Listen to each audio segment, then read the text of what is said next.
Alright guys, welcome to Formula 1 News. Max Verstappen is on the verge of a race ban from Formula 1. 11 penalty points accrued out of 12, and Red Bull need to try and find a way that they can deal with this situation. If he gets any more points over the Montreal or Austria Grand Prix weekends, he will have a race ban guaranteed, and even when the points get removed, a couple of them at the end of the month until October, he is still at some level of serious risk. Therefore, Red Bull need to decide what is their succession plan for their drivers more generally, but in this specific circumstance, they really need a backup plan, and Red Bull are certainly hoping that a key decision made over the next few days goes their way to make their lives rather easier if Max continues to do the type of things that we saw in Spain. Very much into your thoughts in the comments. Hit the like button if you enjoy. Subscribe if you're new as always. I'd greatly appreciate it. First of all of the day, can we guess who this man is in the car? I'll give you a few seconds to maybe have a guess. This, of course, is the MoneyGram Haas. We are doing a bit of TPC testing here, and you guys honestly might be able to tell from the nose. That sounds funny, but when I tell you who it is, you'll probably know it's Kamui Kobayashi, who's been doing a bit of TPC testing with Haas. It's cool to see him back in the car, of course, affiliated with Toyota on the World Endurance Championship side now, but, you know, legendary Formula 1 driver in his own right. Cool to see him back in the cockpit. I know there is a bit of talk about, you know, what's going to happen in, of course, Canada if Stroll can't race. Look, I'm not saying I want to put Kobayashi in the car, but I would put Kobayashi in the car. But look, it's not going to happen. If Stroll isn't there, it's probably going to be Drugovich. I do think it's a very interesting debate what happens because, you know, how would Drugovich do? I think it's a big question if he does get the drive, because Stroll's, if you guys aren't aware, he didn't race in Spain because he injured his wrist, it seems, quite severely during qualifying, and that was something that was building up for quite some time. We think he's had surgery to correct it. Whether Stroll's going to be okay for Canada, in my eyes, seems pretty unlikely. But who are they going to put in instead? You know, Drugovich, Van Dorn, Bottas. You know, there's a few options. But you don't want to put options in that are going to compete potentially in Le Mans. Drugovich is one of those. But Drugovich would, you know, give up the Le Mans drive in order to race in Montreal. Kobayashi ain't going to do that, even if they asked him to, right? Of course, he's trying to win Le Mans again this year. This is Jack Doohan in the Alpine. So there was lots of testing going on today at Paul Ricard and elsewhere. And this is Jack Doohan driving a Formula 1 car again. Like, these cars now, a couple of years old for the testing previous cars. They have to be 2 years old for this. I think for the Pirelli tests, they can use last year's car. That's what we talked about yesterday. But for the TPC stuff, Ferrari did some running today at Fiorano. Alpine at Monza, actually, not Paul Ricard. It was Haas at Paul Ricard. So anyway, that's what's been happening today. And it's also pretty interesting with Yuki Tsunoda. We'll get to that in a second and what Red Bull are potentially preparing there as well. Just quickly on Ferrari, I wanted to go through a couple of Fred Vasseur comments. I'm not saying he's wrong in the way that he says these things, but I do think that if I'm a Ferrari fan, or if I'm even just Charles Leclerc, I'm reading this and I'm thinking, or I'm hearing it, and I'm thinking, God, nothing ever changes, does it? So Vasseur says, I prefer to be second than fourth or fifth, which, look, some fans might argue you'd prefer to be fifth because then you get more testing time. But the team, the prize money, the bonuses for the staff, look, at the end of the day, all the incentives in the world to finish lower to get more testing time, the incentives in the team still push them to finish as high as they possibly can. That's my overall feeling. But as Vasseur says, honestly, if you have a look, we were 50 or 60 points behind Mercedes and Red Bull after China when we were disqualified. Now we're in front of them, which is true. Great job, Ferrari, but you're still a million miles away from McLaren. And Vasseur's talked about the new upgrades, saying that there's a new floor, a new rear suspension on the way. Going to come sometime between Canada and Silverstone. The initial rumour was the new rear suspension, which seems to be, like, I'm not going to call it a silver bullet, but that's what Ferrari are hoping for anyway. Ferrari are hoping that they change the rear suspension and it solves all their problems. And maybe it will. I don't know. Loic Serra's been cooking it up for some time. Of course, former Mercedes man, worked with Hamilton for some time. So that's coming at some point. The initial rumour was that was going to arrive for Silverstone, but now there was even talk over the last few days that maybe they can get it in time for Canada, which would be probably a serious push. But as Vasseur says, I can say there are some developments coming, and it's not yet time to think only about 26, even though we're getting close to the point where we will have to. Probably one of the more reasonable statements that he's made. This is another one, to be fair. On Leclerc's performance, he is at the best level of his career right now. He's more confident than in the past, clearer about what he wants from the engineers, and more direct in expressing what he needs. Leclerc is sensational, has been for some time. It's just my feeling is, and the feeling of many others, is that maybe that potential is just getting a little bit squandered right now, staying at Ferrari, a team that just manages to perennially underdeliver. And it feels like there's something in it, in terms of why Ferrari keep doing this, in what Vasseur says here, because what I will respect about Toto Wolff and the way that he manages Mercedes is that anything less than first is a failure, as far as Mercedes are concerned. Red Bull feel the same way. McLaren, maybe didn't, obviously, over the last couple of years because they weren't really fighting at the front, but nowadays certainly would feel the same way. Ferrari, maybe just because they haven't won in 15 years, going on 20, they're of this kind of attitude where, as Vasseur says, if you take the picture of the Spanish Grand Prix on lap 40, we were 5 seconds behind Norris. I think that means the pace was much better than 3 or 4 races ago, and we were lapped in Miami. I don't want to say it's the front wing, it's not a shortcut, of course the flexi wing changes, but we all have the same issue to understand the tyres and the compounds in terms of consistency and performance. That's true for us and also true for others. So again, he said lots of words, but nothing of substance was really said. I think this point is like, I don't know. I want the Formula One teams, especially the front runners, certainly a team like Ferrari, to be just win at all costs. Anything less than the best is unacceptable. Whereas Vasseur's like, well, a few races ago we were lapped, and now it's much better because we weren't lapped. Instead, we lucked into a podium because of the late safety car, whereas on pure pace we were 4th at best. It's not terrible, right? Like, it's not like Ferrari are in dire straits like 2020, but there are other reasons for that. But they're nowhere near McLaren, and they're nowhere near fighting for either championship. So, I know that Vasseur doesn't want to speak too badly about it because maybe that puts his own job on the line. And for Toto Wolff, for example, at Mercedes with their struggles, he half owns the team, or 33% owns the team, so he effectively decides if he gets fired or not.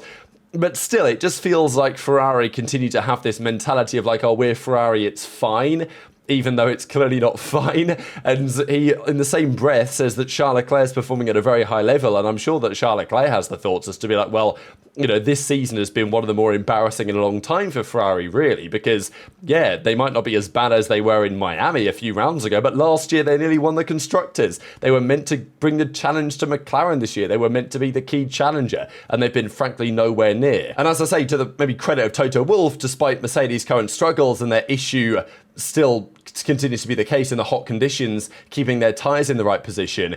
As Toto says, we're a huge organisation with thousands of people. We can't seem to understand how to keep a tyre in the right window. Tyre, physics is almost magic, it seems, a lot of the time. But Toto's obviously talking about it and taking some serious responsibility. Talking of Mercedes, they have had a difficult time. Part of the reason why Ferrari have caught up the gap is because Mercedes have had a really difficult triple header, didn't score many points at all. Antonelli had an engine failure, as did Alonso for Aston Martin in Monaco, which is definitely concerning. And I think it was James Allison went on to say that, Kimi's young, full of all the optimism of youth, but I know that our own failures, such as the issues in Monaco, right, and the issues in Spain with the engine, have taken a few chunks of Kimi out along the way. James Allison also talked about the new technical directive and said that it has definitely had an effect.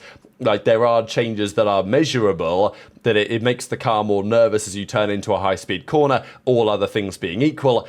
But did it really change the competitive order much? Not necessarily. The big update though on Mercedes is what could be happening with their drivers. So this guy, David_F1, I'm not really sure who he is, but he's followed by Giuliano De Kessler, of course, respected journalist. Like, I don't really know this guy, so I don't really want to get into it. But he did make an interesting couple of comments that we will get into because they have now been reported elsewhere. Now, we talked about George yesterday doing 136 laps in last year's Mercedes, I think, and doing a best time of a 1:16.9. That was on the Monza spec setup, effectively, to try and simulate 2026 on the new Pirelli compounds for next year, which are going to be relatively different, I guess, given the characteristics of the cars are going to change quite a lot. Kimi Antonelli then, the next day, did 150 laps, which is a lot. Like, that's, tons of laps around Barcelona. His best time was a 1:14.9, so 2 seconds quicker than George. Wow, George is washed, Kimi's back. Like, obviously, that's not the read. The pole position time was a 1:11.5. But still, if it is true that he was using Monza spec, it feels reasonably impressive even though I'm not sure that rear wing quite looks Monza spec to me. Anyway, that's the talking points from David, and he goes on to say the following. Mercedes is expected to retain its current lineup of George Russell and Kimi Antonelli for 2026 and at least until 2027. Russell is in the final stages of discussions with Toto to extend his deal for at least 2 years. The contract is equivalent to that of Norris and Piastri. As for Antonelli, he apparently has a 4-year contract, with this year being exclusively fixed, and if they want to extend it, they can do that automatically, which I imagine that they probably will. The contract includes a performance clause at the 12th Grand Prix of the season. The German team must be 4th in the standings. So 4th or better, I imagine. I don't know. Mercedes are currently 3rd in the standings, 15 points ahead of Red Bull, or effectively Max Verstappen Racing, as some people call it. But anyway, that's the rumour. It's not been reported by, AMUS or anything. But, there has been, let's say, pointers in this direction over the last few days that Mercedes are likely going to lock in this lineup again. I think Antonelli, he's had a difficult last few rounds, but he's still been very, very good this season. I think he's been pretty damn close to George the majority of the time. And then, kind of as I predicted before the season started, as many others predicted, I'm not going to say I'm a savant on this, but, Antonelli's had a couple of difficult weekends, but he's not ever really crashed or done anything dramatic, which is a positive for sure. It's impressive. He's had solid pace the majority of the time, and then he's had the occasional weekends, such as notably in Miami, where he was spectacular. And Russell was literally on the radio being like, I can't believe I'm so slow compared to this kid. Russell was, clearly it was getting to Russell that weekend that Antonelli just somehow was finding 3/10 on his head and was sticking it on pole. So, that's the type of thing that I think we can expect to happen more and more often in the future. So, Mercedes aren't getting rid of Antonelli. There was no doubt about that. The only question was whether they could upgrade Russell for Max. I don't think you ever want to have a world where you've got Max and George at the same team. And that would also require getting rid of Antonelli, which Toto's never going to do. They've put too much into this kid, and I think he's shown enough, for sure, to stick by him for at least a while longer. I mean, Piastri looks like he might well win this year's championship. And, look what he was doing in his first year compared to Lando, and even his second year compared to Lando. It was nowhere near as impressive as he finds himself this season, right? But if Russell gets his contract extension, as I said yesterday, I think it's probably the right move for Mercedes to stick with George, even if Max is there and available and willing. I think it's probably the right move for Mercedes. It might be a more boring move, but I think it's probably the right move. And anyway, rumour has it, as of today, that's exactly what they are going to do. But let's talk about Red Bull then, because if George is not leaving Mercedes and Toto is not signing Max Verstappen, even if Max would want to, and right now we don't really know whether he would or not, although he would certainly entertain it, and his entourage, let's say, has certainly been entertaining it, that will mean that Max, unless he goes to Aston Martin, is likely to stay at Red Bull for next year and, into the short-term future after that. Assuming that things go wrong for Red Bull, then he might leave shortly afterwards. But Max might be leaving the car sooner than that if he gets a race ban, and that's of course the big drama following the Spanish Grand Prix, the collision with George at the end. He got a 10-second penalty only, but he did get, which is certainly more than expected for a 10-second penalty, 3 penalty points on his licence, bringing Max up to 11 points. 12 will get him a ban, so any additional infraction in Canada or in, of course, it's Austria after that, will get Max a race ban, as happened with Kevin Magnussen last year. Now, Tsunoda, they are sticking by him. Now, you might argue that, well, has Yuki really been any better than Lawson? He has been better, in my opinion. He's not been much better. He has at least scored a handful of points and has probably showed a bit more promise on his good weekends.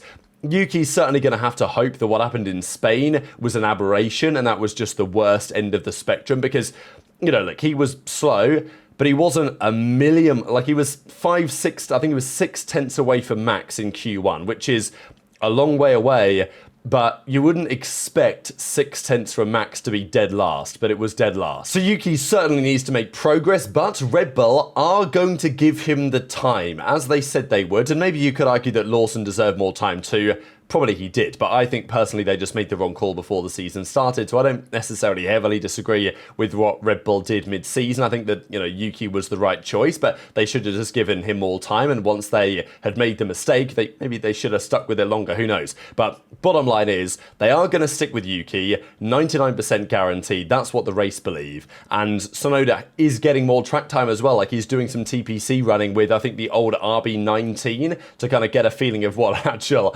good Red Bull should feel like. Perez struggled in the RB19 too, though, towards the end of that season, right, as they continued to develop. So it definitely has some characteristics of, one of these very difficult to tame beasts that Tsunoda is currently driving as well.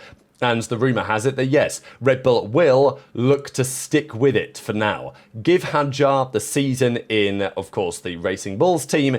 You don't want to put Hadjar in too early, right? Like, it's happened too many times. They wouldn't have learned their lesson, Red Bull, if they decided to make a mid-season swap Yuki for Hadjar. They might do it if Yuki's literally P20 every weekend, but I don't think he will be. So they say, we're going to stick with Yuki at Red Bull, we're going to stick with Hadjar and Lawson at Racing Bulls, and we're at least going to give that until the end of the season. The big question, though, is on this man, Arvid Lindblad. Now, this has been a talking point for some time on super license exemptions. There was a big talk about this last year. We thought that it was about Antonelli getting the drive at Williams. There was talk that maybe they wanted to get rid of Logan Sargent early, which of course they eventually did, and put Antonelli into the car. He would need a super license to do so. He would have all the opportunity, all the points required, but he's not 18, and that's a requirement. And, well, the FIA were talked to about this. It wasn't pushed as like an urgent thing. But it kind of turned out that actually the push for this super license exemption wasn't really so much about Antonelli, although they obviously talked about it. It was more about this man, Arvid Lindblad, who is currently doing a great job in Formula 2. Won a couple of races, I think, now in Formula 2, pole positions, all that type of stuff. And yeah, no real surprise that he is being expected to be the next Red Bull driver, probably in the next couple of years, and almost certainly, in my eyes, will get the Red Bull drive at Racing Bulls next year if Lawson keeps up the current gap, let's say, to Isaac Hadjar. Now, Red Bull, this article, by the way, is from March, so this is not a new comment. We've been talking about this for some time, and this is the, exemption that they put in, at least to look at, back in March. I don't think there's been a meeting on it until basically now, right? So kind of strange that the FIA haven't even talked about it until now. But it does now become very relevant because, they put this kind of request in to talk about this back in March. It's now relevant very much so here because let's say there's a world where Max does indeed get a race ban. What do? I mean, logically, I guess you put Isaac Hadjar in the car, but then what do you do at Racing Bulls, right? You've got Lawson and who, right? It kind of makes the situation a bit trickier. Okay, I guess they could get a Yuma Owasa. They've got some other juniors, but Lindblad's the guy they really want to prepare. So if there was an opportunity to do so, then they could do it. But also, it turns 18 in September. It's not impossible that if Red Bull wanted to do a Red Bull and, kick out Lawson or something for Lindblad before the end of the season, they could do it. But, maybe they would probably want to suggest that giving Lindblad the entire Formula 2 season might be more sensible. Who really knows? But the reality is, Red Bull are still pushing for this. They've requested this already, and now it becomes very relevant as a potential option. Now, Red Bull, of course, are going to say, I don't know what you're talking about. Max isn't going to get banned. Nothing to worry about. But, when Kevin Magnussen was on the verge of getting banned, I think many of us thought, well, the FIA might be a bit lenient or find excuses not to give him penalty points or whatever, so it doesn't actually happen. But it happened, and Magnussen got banned. So, this is the point now for Max. Helmut Marko says, nothing to worry about. He's got himself under control so far, right? So, no, won't happen. And look, do I think that Max is actually going to get a race ban? No, I think it's pretty doubtful. But, it's not impossible, right? I mean, any small infraction, you don't follow a rule properly in practice or in qualifying, or, you enter the pit box and, it's a bit dangerous, or whatever the case is. You can pick up a point here or there for stuff like that. And any more points in the next 2 rounds will be a race ban for Max. And even after the next 2 rounds, he would then drop down to 10, which means, I think he would drop down to 9, which means that any 3 additional between now and October, which is quite a few rounds, would also be a race ban. So, I think he will probably accrue more points before the end of the season. He's just got to hope that he's careful with it. And Marko says, yeah, he will be, no doubt. But this is Red Bull's idea anyway, if that was to occur, to try and find a good solution to the issue. So very much enjoyed your thoughts in the comments below. Like, the reality is, there is no good solution because as far as Red Bull are concerned, they're putting everything into this year's title challenge for Max Verstappen, which is the reason why, I think they're especially frustrated with Max's behaviour in Spain, is because, okay, people would argue, well, he only cost himself points, not the team. But, that's the whole point. The team recognises they're not winning the constructors. They're doing everything to try and win the drivers to such a degree that, anyway, the talk is, even sometimes the Red Bull themselves, that they're playing around with ideas on Yuki's car to try and find, ideas that maybe they can use for Max as well. And that wouldn't be a surprise when the constructors is out of the picture.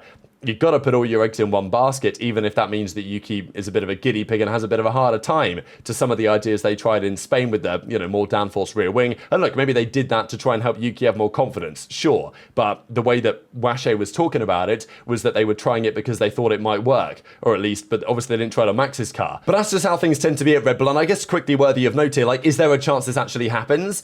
According to what happened, I think, with Antonelli before, it was noted that it is possible they could do this. Whether they will grant the exemption, another question, but they are, I think legally or whatever documentation they've written, they can do this if they would want to. So that's what Red Bull will be hoping for. Very much interested in your thoughts on all of this stuff in the comments below. Hit the like button if you enjoyed, subscribe if you're new, take care, and I'll see you next time.